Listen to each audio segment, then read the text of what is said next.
Meu avô morreu congelado no chão da cozinha e eu sou a única pessoa que sabe o que aconteceu. Minha mãe o encontrou na manhã do dia 15 de julho, esticado entre a geladeira e a mesa de café da manhã, como se estivesse querendo alcançar alguma coisa. A pele dele estava azul esbranquiçada, cristais de gelo ainda grudados em seus cílios quando minha mãe gritou na porta. O termômetro na parede da cozinha marcava 27 graus. Meu nome é Theo, tenho 18 anos, trabalho em meio período no Subway, decepção em tempo integral para as expectativas dos meus pais em relação à faculdade. Garoto normal de uma família normal. Nada na minha vida me preparou para encontrar o corpo do meu avô Isaac naquela manhã ou para sequer entender o que havia acontecido. Ele morava conosco há 4 anos, desde que a vovó morreu e meu pai decidiu que o velho não deveria ficar sozinho na fazenda deles. Meu avô tinha 74 anos, com artrite nas mãos e o hábito de adormecer na poltrona reclinável com o controle remoto da TV equilibrado no peito. Ele trabalhou 20 anos em um mercado local antes de se aposentar. Conhecia todo mundo na cidade, lembrava os nomes dos filhos deles e quais caixas davam o melhor atendimento ao cliente. Esse mesmo homem estava morto em nossa cozinha, congelado em uma temperatura de 27 graus. O legista, Dr. Willis, passou 45 minutos examinando o corpo. Ele tirou fotos, verificou o termostato, questionou minha mãe e pai sobre a saúde do meu vô, seus medicamentos, se ele parecia confuso ou desorientado ultimamente. Mediu a temperatura ambiente 3 vezes com termômetros diferentes, franzindo a testa para medições que não faziam sentido. Hipotermia, ele anunciou finalmente, assinando os papéis com confiança, determinando a causa da morte. Hipotermia grave devido a fatores ambientais desconhecidos. Possivelmente um episódio neurológico que afetou a regulação da temperatura. Meu pai fez a pergunta óbvia. Como alguém morre congelado com um ambiente a 27 graus? O Dr. Willis ajustou os óculos e deu a resposta que satisfaria a seguradora, a certidão de óbito e a todos, exceto eu. Às vezes, o sistema regulador do corpo falha, sabe? Interações medicamentosas, condições não diagnosticadas, derrame que pode afetar o hipotálamo. O corpo pode literalmente perder a capacidade de manter a temperatura central. Minha mãe mencionou a geada que ela tinha visto ao redor do corpo, mas o Dr. Willis descartou como condensação do ar-condicionado.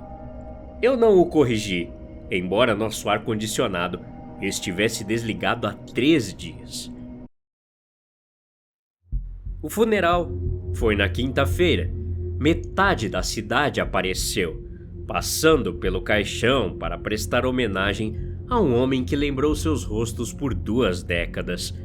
Eles falaram sobre sua bondade, sua confiabilidade, como ele deu aos seus adolescentes os primeiros empregos e segundas chances. Nenhum deles sabia sobre a temperatura de sua pele quando o encontraram, ou a fina camada de geada que havia se formado ao redor de seu corpo, como se ele estivesse deitado no meio do Polo Norte. Nenhum deles tinha visto o que eu vi quando desci as escadas naquela manhã, quando os gritos da minha mãe nos fizeram correr, eu e meu pai. Eu vi a expressão final do meu avô, congelada em seu rosto no momento em que a morte o levou. Ele não tinha um olhar pacífico como a maioria das pessoas imaginaria. Seus olhos estavam arregalados, olhando para o teto, e sua boca aberta, como se ele estivesse tentando dizer algo importante. Ele parecia aterrorizado. Agora vou contar o que ninguém sabe, apenas eu e meu avô, claro. Coisas estranhas começaram a acontecer há 2 meses atrás. Maio é geralmente um mês de tempestades repentinas e frio por aqui. O tipo de clima que faz você verificar o céu a cada poucos minutos. Claro que isso não significa encontrar pedaços do chão da cozinha tão frios que fazem seus pés doerem através das meias de lã. Mas foi exatamente isso que encontrei naquela manhã de terça-feira. Um círculo nos azulejos perto da pia que estava praticamente congelado. Minha mãe culpou o ar-condicionado, embora ainda não o tivéssemos ligado. Meu pai verificou o porão em busca de canos quebrados. O ponto frio desapareceu na quinta-feira, mas outro apareceu no corredor de cima. Depois outro na sala de estar no fim de semana. Casas antigas são assim, disse meu pai quando mencionei isso. A casa se mexe sozinha, cria correntes de ar que a gente não espera. Ele explicou. Nossa casa foi construída em 1989. Não era exatamente velha para os padrões de ninguém. Meu pai só gostava de explicações baratas que não exigiam chamar serviços de reparo. Pressionei minha palma contra o pedaço gélido do tapete da sala de estar, observando minha respiração formar pequenas nuvens no ar de 21 graus daquele dia. Quando chamei minha mãe para sentir, a mão dela passou pelo frio como se não estivesse lá. Parece normal para mim, querido, ela disse, me dando aquele olhar preocupado que os pais têm quando acham que você está maluco. Mas eu podia ver a geada se formando nas fibras do tapete, onde minha respiração as atingia. Os ventos de inverno começaram uma semana depois.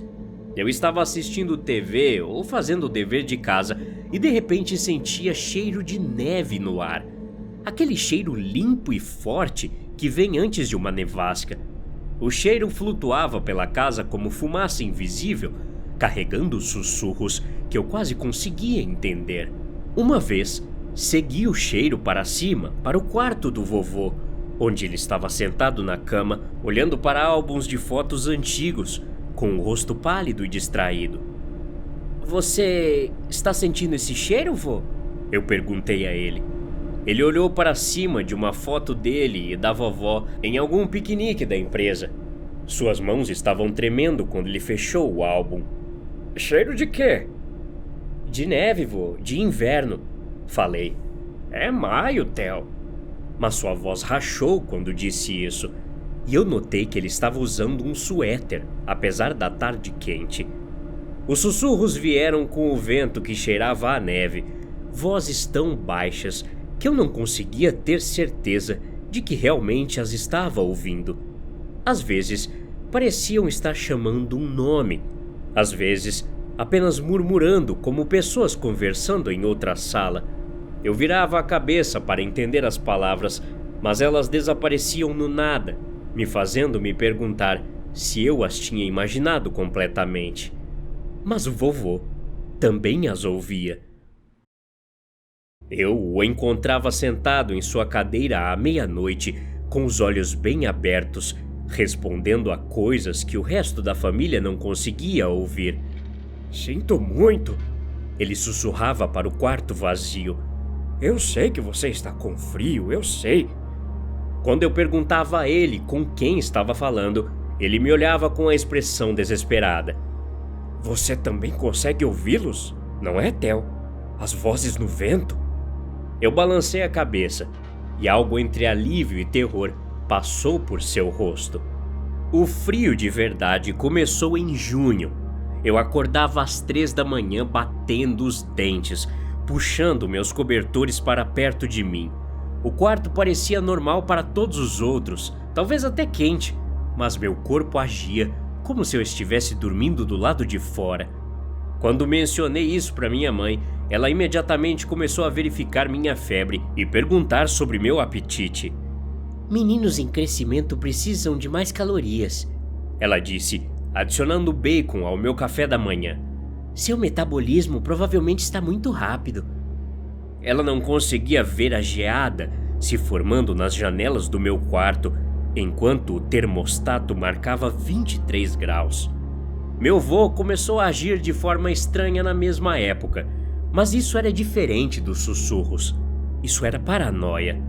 Ele começou a olhar por cima do ombro quando assistíamos TV juntos, verificando as fechaduras das portas que ninguém nunca usava. Durante o jantar, ele fazia uma pausa no meio da frase e ouvia sons que o resto de nós não conseguia ouvir. Seu garfo no meio do caminho para a boca, seus olhos se voltando para a porta da cozinha. "Nada lá", ele murmurava quando eu seguia seu olhar. "Só tô cansado." Mas pessoas cansadas não passam 20 minutos olhando para a mesma fotografia e não sussurram desculpas para si mesmas enquanto pensam que ninguém está ouvindo. Comecei a encontrar meu vô com aqueles álbuns de fotos com mais frequência, geralmente os de seus anos de trabalho no mercado. Ele folheava as páginas lentamente, seu dedo traçando rostos que eu não reconhecia, seus lábios se movendo em uma conversa silenciosa. Uma tarde, no final de junho, eu o encontrei na cozinha às 2 da manhã, ainda de pijama, olhando para o local onde seu corpo seria encontrado 3 semanas depois.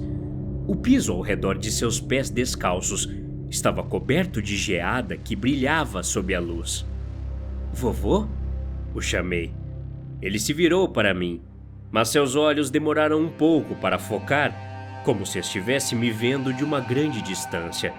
Quando ele soltou sua respiração, o ar que saiu formou uma pequena nuvem entre nós. "Ela está vindo", meu vô disse baixinho. "Ela está andando na neve há 27 anos e agora ela está quase aqui." "Quem está vindo, vô?" perguntei. "Eu deveria ter parado. Eu deveria tê-la ajudado." Sua voz mal era audível. "Mas ela foi tão cruel, Theo. Tão cruel." Eu perguntei o que ele queria dizer, de quem estava falando, mas ele apenas balançou a cabeça e voltou para seu quarto, deixando pegadas molhadas no chão da cozinha que fumegavam no ar quente. Tudo culminou na noite em que eu a vi. Era 4 de julho, pouco depois da meia-noite, quando a temperatura no meu quarto caiu 20 graus em questão de segundos. Eu me sentei, puxando meu lençol para perto de mim. Eu a vi flutuando a 1 metro do tapete do corredor. Ela era translúcida, como olhar através do gelo, mas eu podia distinguir sua forma. Uma mulher, com o que poderia ser um casaco de inverno, seu cabelo pendurado em fios congelados ao redor do rosto, neve grudada em seus ombros e mangas, nunca derretendo, nunca caindo. Ela se movia sem andar, flutuando pelo corredor em direção ao quarto do vovô, com o propósito deliberado de alguém que sabia exatamente para onde estava indo. Eu não conseguia me mover, não conseguia respirar, não conseguia fazer nada além de observar enquanto ela passava pela minha porta, deixando um rastro de geada nas paredes onde ela esteve. O ar ao seu redor tremeluzia com o frio e eu podia ouvir o som que o inverno faz, aquele silêncio particular que vem com neve pesada, quebrado apenas pelo sussurro suave da formação de cristais de gelo. Ela virou a cabeça para mim quando passou, e por um momento eu vi seu rosto claramente. Seus olhos eram da cor do céu de inverno, pálidos, vazios e frios o suficiente para congelar o sangue. Sua boca estava aberta em uma expressão como se ela estivesse falando, mas nenhum som saiu, apenas aquele silêncio terrível. Quando chegou até a porta do quarto do meu vô, ela não a abriu, simplesmente passou pela madeira, como se fosse feita de névoa. Fiquei na minha cama até de manhã, enrolado em todos os cobertores que eu tinha, ouvindo a conversa unilateral que flutuava pelas paredes. A voz do vovô, pedindo desculpas repetidamente a alguém que respondia apenas com o som do vento através das árvores nuas. Quando o sol nasceu, a temperatura voltou ao normal, mas encontrei um único floco de neve perfeito na minha janela, recusando-se a derreter apesar do calor de julho. Eu sabia então que meu avô ia morrer e que eu era o único que entenderia o porquê. Meu avô me contou a pior coisa que ele já tinha feito. Era 13 de julho, 2 dias antes de o encontrarmos morto no chão da cozinha. Ele passou a manhã andando entre seu quarto e a cozinha, murmurando para si mesmo e verificando as fechaduras das portas que já estavam seguras. A casa parecia uma câmara frigorífica, apesar do ar-condicionado estar desligado, mas apenas o vovô e eu parecemos notar. À tarde, ele parecia um homem que não dormia há semanas. "Theo", ele disse, me encontrando na garagem, onde eu estava consertando um pneu furado da minha bicicleta. "Eu preciso te contar uma coisa. É sobre Mary." Eu nunca tinha ouvido ele mencionar alguém chamado Mary antes, mas algo em sua voz me fez largar minha chave inglesa e prestar atenção. Ele parecia mais velho do que seus 74 anos, seus ombros curvados para a frente, como se estivesse carregando algo impossivelmente pesado. Quando respirava, pequenas rajadas de vapor escapavam de seus lábios, apesar do calor sufocante. "Eu trabalhei no mercado por 20 anos", ele começou dizendo, sentando-se na bancada com movimentos cuidadosos. "Fiz alguns bons amigos lá, Jimmy na produção, Alice no atendimento ao cliente, Bill, que comandava o balcão de carne." Ele fez uma pausa, suas mãos uma contra a outra em seu colo. "E então, tinha Mary." A temperatura na garagem caiu 10 graus quando ele disse o nome dela. "Ela trabalhava no escritório. Contabilidade, agendamento, tratamento de reclamações. Estava lá há mais tempo do que todo mundo, talvez 15 anos quando comecei. Todo mundo a chamava de Mary Maldita sem ela saber." Sua voz ficou mais baixa, mais distante, como se estivesse vendo algo que eu não conseguia. "Mary tinha um talento para encontrar as fraquezas das pessoas e pressioná-las até que elas ficassem malucas, sabe? Novos funcionários de meio período que não podiam se dar ao luxo de sair, qualquer pessoa que Mary achasse que estava abaixo dela. Mas o que ela fez com Tommy num dia foi quando eu soube que ela era algo além de cruel. A terça-feira, em que ela destruiu Tommy, foi como assistir a um predador caçar. Tommy trabalhava na manutenção. Tinha algum tipo de problema mental que o fazia falar devagar e gaguejar às vezes. Garoto doce, talvez 25 anos, morava com a mãe e precisava daquele emprego mais do que qualquer coisa. Um cliente reclamou de água no chão perto da produção, coisa normal, acontece todos os dias. A respiração do vovô enquanto ele falava saía em rajadas visíveis agora, e a geada começou a se formar na bancada onde suas mãos descansavam. Mary viu uma chance.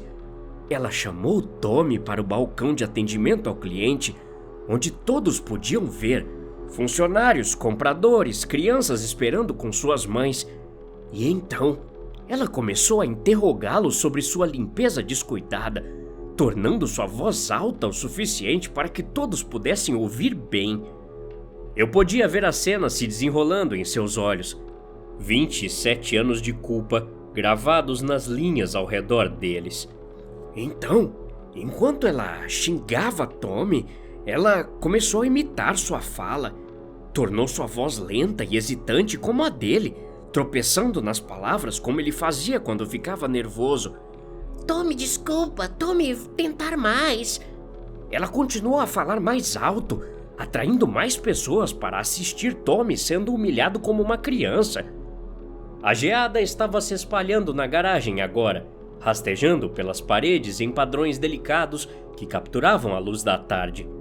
Enquanto ela acabava com ele, Tommy ficou apenas lá segurando seu esfregão, lágrimas escorrendo pelo rosto. Ele não entendia porque todos estavam rindo. Mary não tinha terminado. Ela disse alto o suficiente para todos ouvirem que Tommy era mentalmente deficiente e que a loja o mantinha por caridade. Disse que talvez devessem encontrar alguém mais capaz para trabalhar ali no lugar dele, de preferência alguém que fosse normal. A voz do meu avô quebrou completamente quando ele contou essa parte. Um dos clientes pareceu horrorizado. tentou dizer que não era grande coisa, apenas um chão molhado. Mas Mary continuou. Chamou Tommy de fardo para a sociedade e disse que sua mãe deveria estar envergonhada por colocá-lo junto de pessoas normais. Tommy, então, desabou ali mesmo, soluçando tanto que não conseguia nem respirar. Ele nunca mais voltou para trabalhar.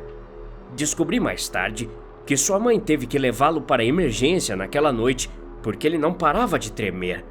O médico disse que foi um ataque de pânico, mas eu sabia o que tinha acontecido. Mary tinha quebrado algo dentro dele que nunca foi consertado. Esse era o tipo de pessoa que Mary era, sussurrou meu avô, terminando sua história. Alguém que poderia destruir um homem inocente por puro entretenimento e dormir profundamente bem na mesma noite. Eu perguntei por que ele estava me contando isso e o que Mary tinha a ver com os pontos frios e sussurros que nos seguiam pela casa. Suas mãos pararam de se mover. Quando ele olhou para mim, seus olhos estavam molhados e desesperados. É porque...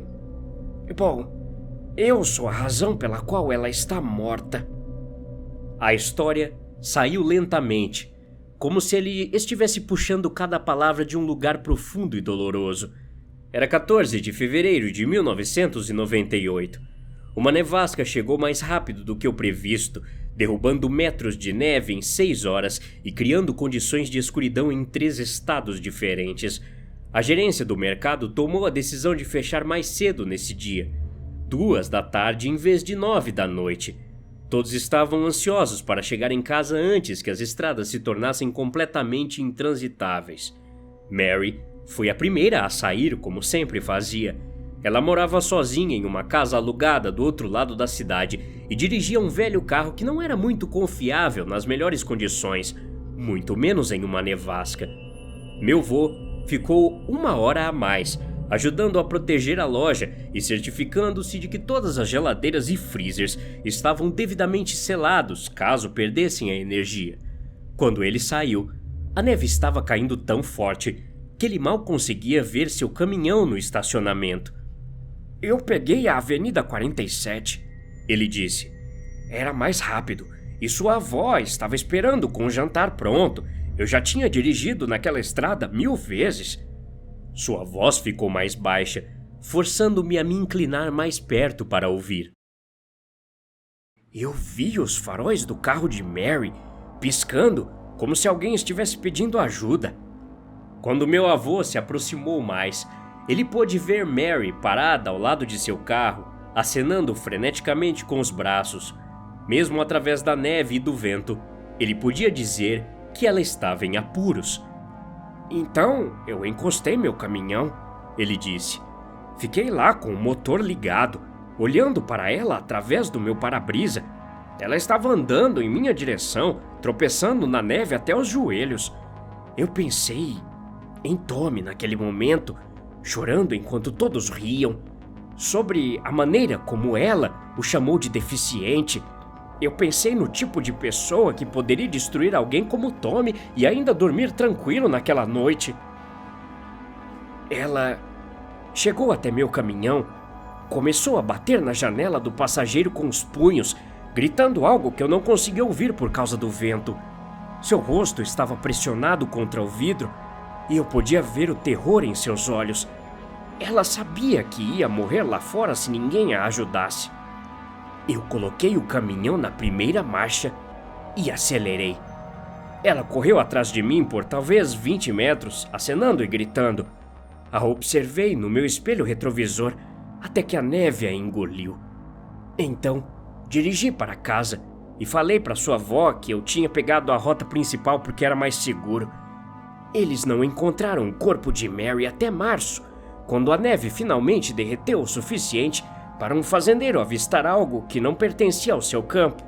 Ela tinha se afastado a quase 1 quilômetro do seu carro antes que o frio a levasse, encontrada congelada em uma vala de drenagem, com os braços enrolados em volta de si, ainda usando o mesmo casaco de inverno que eu tinha visto flutuando em nosso corredor. Eu a matei, essa é a verdade. E eu vivo com essa culpa há 27 anos, sussurrou meu avô. A geada do lado de fora da nossa garagem tinha coberto todas as superfícies agora, transformando nossa respiração em nuvens e fazendo as ferramentas de metal tocarem como sinos enquanto o gelo as movia. Ela está andando naquela nevasca desde então, ele disse. Andando na neve e no frio, chegando mais perto a cada ano. E agora, ela me encontrou. Perguntei por que ele estava me contando isso agora, depois de manter segredo por tanto tempo. Ele olhou para casa, onde as sombras começavam a se reunir nas janelas quando a noite se aproximava. Porque ela está aqui, Theo. Ela está no meu quarto todas as noites há uma semana, parada aos pés da minha cama, pingando neve derretida no tapete.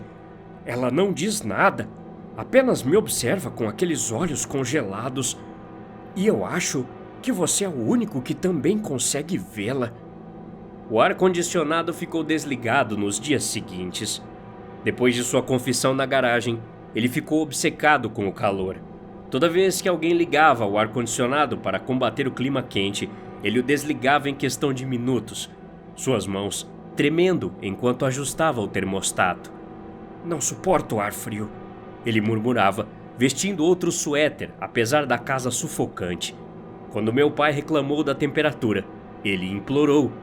Apenas mantenha desligado, filho, por favor. Os sussurros eram constantes agora. Onde antes eu mal conseguia distinguir vozes no vento, agora eu podia ouvir as palavras mais claramente. As palavras de Mary, que diziam: me deixou tão frio. Flutuavam pela casa como fumaça, sempre na voz de Mary, embora eu nunca a tivesse ouvido falar quando estava viva. Meus pais notaram o comportamento do meu vô, mas o atribuíram a problemas que velhos normalmente têm. Marcaram até uma consulta médica para a semana seguinte e conversaram em voz baixa sobre casas de repouso e ajustes na medicação. Diferente de mim, eles não conseguiam ver a geada se formando nas janelas, apesar da temperatura interna de 30 graus. Eles não conseguiam ver a maneira como suas respirações se tornavam visíveis sempre que ficavam muito perto dos lugares habituais do vovô.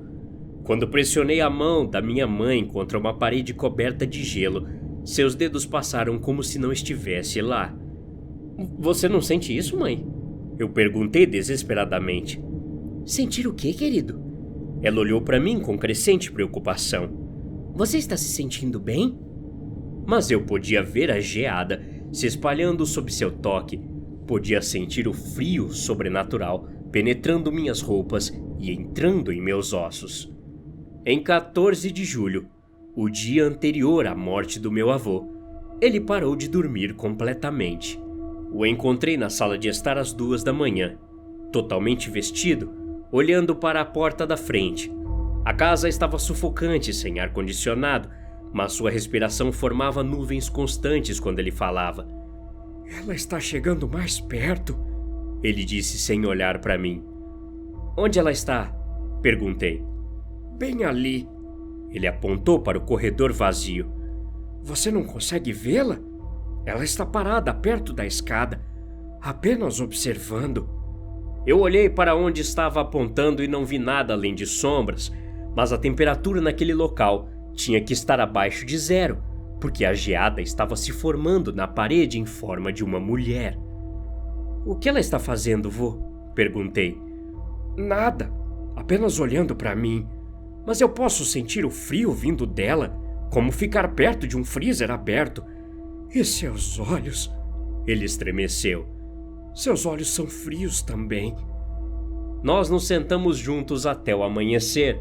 Segurei sua mão frágil e fria, o ouvindo sussurrar desculpas para o ar vazio, enquanto eu observava os padrões de geada se espalharem pelas superfícies que deveriam estar quentes. Quando o sol nasceu, meu vô pareceu relaxar um pouco, mas eu sabia que o alívio era temporário. Naquela noite, nossa casa parecia um forno.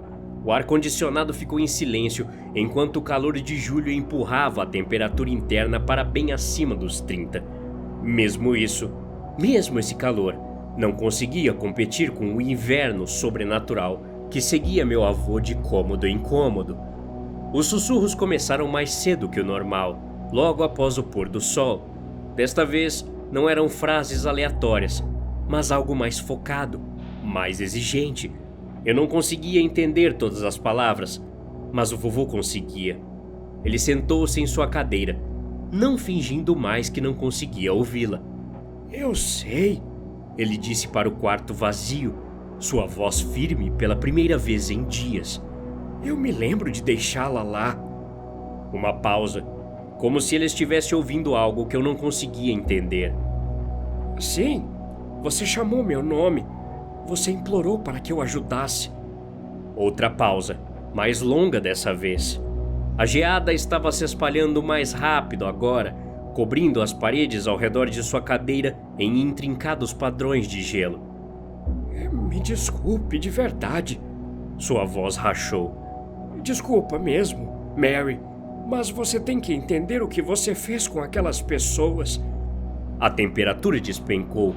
Minha respiração saiu em nuvens espessas e gelo começou a se formar no interior das janelas. Não, disse o vovô balançando a cabeça. Desculpas não são suficientes, eu sei disso agora. A conversa continuou por horas, o vovô respondendo a acusações que eu só consegui ouvir parcialmente, aceitando a culpa por uma decisão que o assombrava há 27 anos. Perto da meia-noite, sua voz mudou, tornou-se resignada. Sim, você estava sozinha. Você morreu sozinha por minha causa e isso foi cruel. Talvez tão cruel quanto qualquer coisa que você já tenha feito. Eu mereço isso. Mas, por favor, deixe minha família em paz. Eles não sabem o que eu fiz. Meu vô disse com uma voz cansada e abatida. À 1 da manhã, a casa parecia uma câmara frigorífica. Gelo cobria todas as superfícies que eu conseguia ver, transformando nossa casa em uma paisagem de inverno. Os sussurros haviam parado, substituídos por algo pior. O som de alguém respirando lentamente na escuridão, cada respiro trazendo mais frio. Theo, ele disse, com todo o calor e afeto que conseguiu reunir. Vá para a cama. Você não pode me ajudar. Eu estou pronto. Estou cansado. E isso não é nada que você ou ninguém deveria ver. Fui para a cama, sabendo que nunca mais veria meu avô vivo, incapaz de fazer qualquer coisa, exceto assistir acontecer. Mary finalmente conseguiu sua vingança, e ela garantiu que meu avô experimentasse cada momento do frio que a matou. A única diferença é que ela havia morrido sozinha em um campo, enquanto ele morreu cercado pelo calor de uma família que o amava. Não foi misericórdia, foi apenas um tipo diferente de crueldade.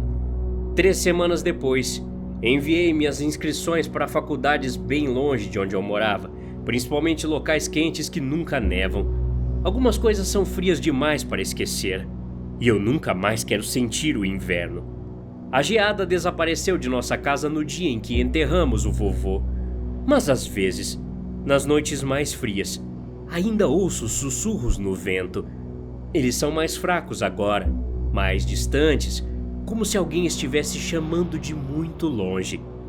Acho que Mary está andando novamente, procurando a próxima pessoa que deixou alguém morrer no frio.